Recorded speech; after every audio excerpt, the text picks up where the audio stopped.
जीवन को सीख देने वाली प्रेरणादायक कहानी। हमेशा सीखते रहना चाहिए। किसी गांव में एक कारीगर रहता था जिसका एक लड़का था। कारीगर अपनी छोटी सी झोपड़ी में टोकरी बनाता था जिन्हें वह 20-20 रुपए में बेचा करता था। अब कारीगर बूढ़ा हो चुका था। उसने सोचा कि मैं अपने बेटे को ये टोकरी बनाने का काम सिखाता हूँ। लड़के से कहा कि तुम उसे सीख लो। मैंने तुम्हारे दादाजी से सीखा है, ये हमारी पीढ़ियों से चला आ रहा काम है।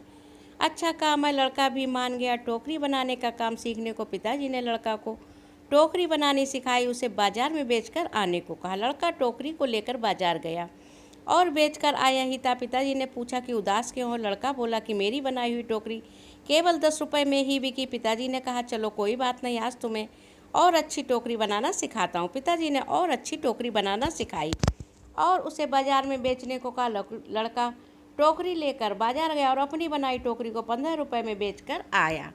लड़का अब भी उदास था। पिताजी ने फिर उदासी का कारण पूछा तो लड़के ने कहा कि टोकरी केवल 15 रुपये में ही बिकी। पिताजी ने कहा कोई बात नहीं, धीरे धीरे तुम्हारी बनाई हुई टोकरी अच्छे दामों में बिकने लगेंगी, तुम अच्छे से टोकरी बनाना सीखते रहो। पिताजी ने और अधिक अच्छी टोकरी सिखाई। टोकरी बनाकर बेचने को लड़का बाजार गया और उस दिन उसकी टोकरी 30 रुपये में बिक गई। लड़का बहुत खुश हुआ। पिताजी ने पूछा कि आज कितने रुपए की टोकरी बेची? लड़के ने कहा आज मेरी बनाई टोकरी 30 रुपये में बिकी है। पिताजी ने सुनकर लड़के से कहा बहुत अच्छा, चलो आज मैं तुम्हें ऐसी टोकरी सिखाऊंगा जो 40 रुपये में बिक सके। लड़के ने कहा बस पिताजी, आप खुद 20 रुपये की टोकरी बेचते आए हो, आप मुझे 40 की टोकरी बनाना कैसे सिखाओगे?